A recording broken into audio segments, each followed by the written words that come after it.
Sanctus, Sanctus,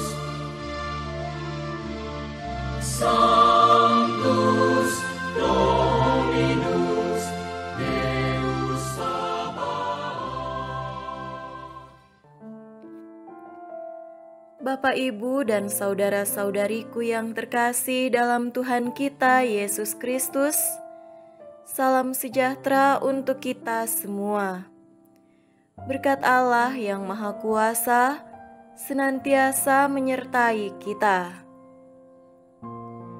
Marilah kita mendengarkan dan merenungkan bacaan-bacaan kitab suci hari Rabu, tanggal 24 Mei tahun 2023. Bacaan pertama dari Kisah Para Rasul bab 20 ayat 28 sampai 38. Karena itu, jagalah dirimu dan jagalah seluruh kawanan, karena kamulah yang ditetapkan Roh Kudus menjadi penilik untuk menggembalakan jemaat Allah yang diperolehnya dengan darah anaknya sendiri.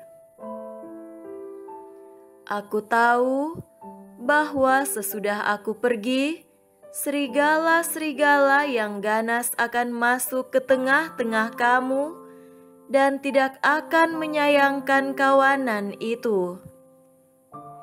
Bahkan dari antara kamu sendiri akan muncul beberapa orang yang dengan ajaran palsu, mereka berusaha menarik murid-murid dari jalan yang benar dan supaya mengikut mereka. Sebab itu, berjaga-jagalah dan ingatlah bahwa aku 3 tahun lamanya, siang malam, dengan tiada berhenti-hentinya menasihati kamu masing-masing dengan mencucurkan air mata.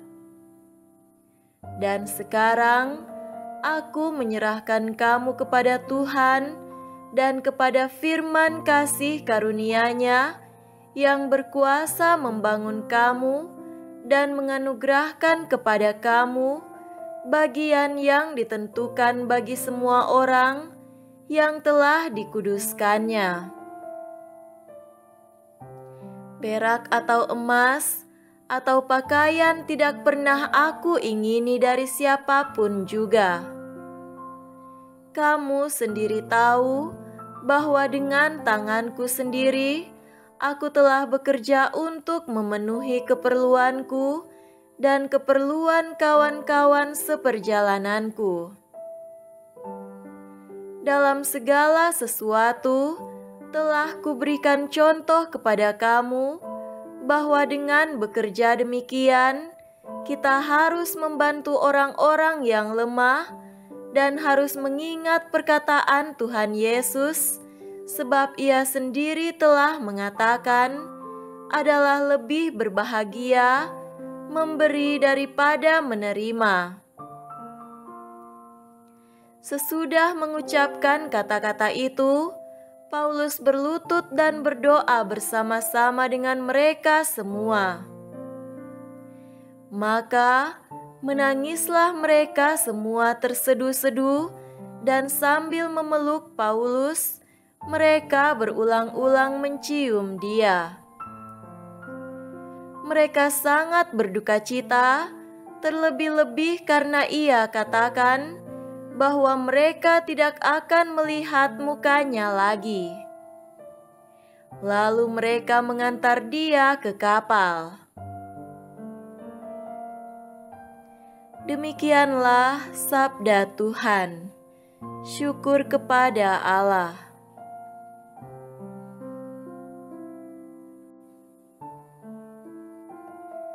Semoga Tuhan beserta kita sekarang dan selama-lamanya. Inilah Injil suci menurut Yohanes. Dimuliakanlah Tuhan.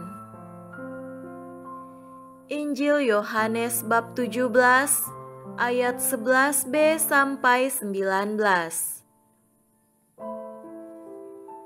Ya Bapa yang kudus, peliharalah mereka dalam nama-Mu, yaitu nama-Mu yang telah Engkau berikan kepadaku, supaya mereka menjadi satu, sama seperti kita. Selama aku bersama mereka, aku memelihara mereka dalam nama-Mu, yaitu nama-Mu yang telah Engkau berikan kepadaku. Aku telah menjaga mereka, dan tidak ada seorang pun dari mereka yang binasa, selain daripada dia yang telah ditentukan untuk binasa, supaya genaplah yang tertulis dalam kitab suci. Tetapi sekarang aku datang kepadamu, dan aku mengatakan semuanya ini, sementara aku masih ada di dalam dunia, supaya penuhlah sukacitaku di dalam diri mereka. Aku telah memberikan firman-Mu kepada mereka, dan dunia membenci mereka, karena mereka bukan dari dunia, sama seperti aku bukan dari dunia. Aku tidak meminta supaya Engkau mengambil mereka dari dunia, tetapi supaya Engkau melindungi mereka daripada yang jahat. Mereka bukan dari dunia, sama seperti aku bukan dari dunia. Kuduskanlah mereka dalam kebenaran. Firman-Mu adalah kebenaran. Sama seperti Engkau telah mengutus aku ke dalam dunia, demikian pula aku telah mengutus mereka ke dalam dunia. Dan aku menguduskan diriku bagi mereka, supaya mereka pun dikuduskan dalam kebenaran. Demikianlah sabda Tuhan. Terpujilah Kristus.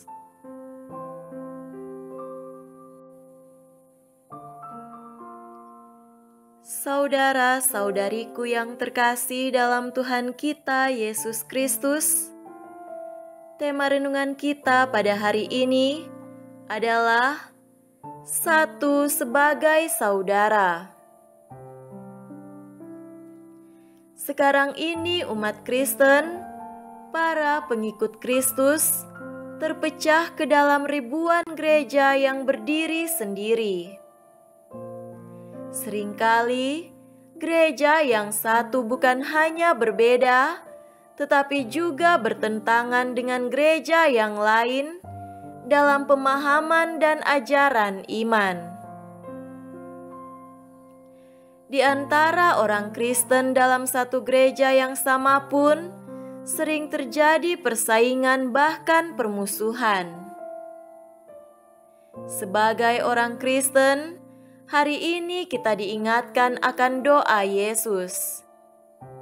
Yesus tidak memohon agar para murid-Nya diluputkan dari bahaya dan agar mereka dikeluarkan dari dunia yang menolak dan memusuhi mereka. Yang dimohon oleh Yesus ialah agar mereka terpelihara dari yang jahat, tetap bersatu, dan penuh sukacita dalam kebenaran. Seringkali ada pengkhotbah yang mengatakan, kalau kita sungguh-sungguh beriman, kita akan sukses dalam apa yang kita usahakan. Kegagalan adalah sukses yang tertunda, sebab Tuhan akan memberikan sukses yang lebih besar. Kalau kita sungguh-sungguh beriman, kita akan terbebas dari masalah dan sakit penyakit. Hidup kita akan berjalan mulus. Tuhan akan menyingkirkan semua rintangan dalam hidup kita. Kata-kata seperti itu sangat menghibur, tetapi tidak sesuai dengan doa Yesus. Doa Yesus mengingatkan bahwa para murid Yesus dan kita semua selama masih hidup di dunia ini tetap tidak bebas dari tantangan, kesulitan, dan ancaman itu bisa datang dari luar dan juga bisa dari kelompok sendiri dan bahkan dari diri sendiri. Oleh karena itu, doa Yesus bukan hanya kekuatan, tetapi juga tugas bagi kita. Kita perlu ikut ambil bagian untuk mewujudkannya. Dalam menghadapi kesulitan, tantangan, dan ancaman, kita perlu mempunyai iman yang teguh dan prinsip hidup yang kuat agar kita bisa ikut serta memelihara dan meningkatkan persatuan dan kesatuan dalam semangat iman dan persaudaraan. Semoga dengan demikian, kita tetap terpelihara dari yang jahat, tetap bersatu dan penuh sukacita di dalam kebenaran. Semoga demikian. Amin.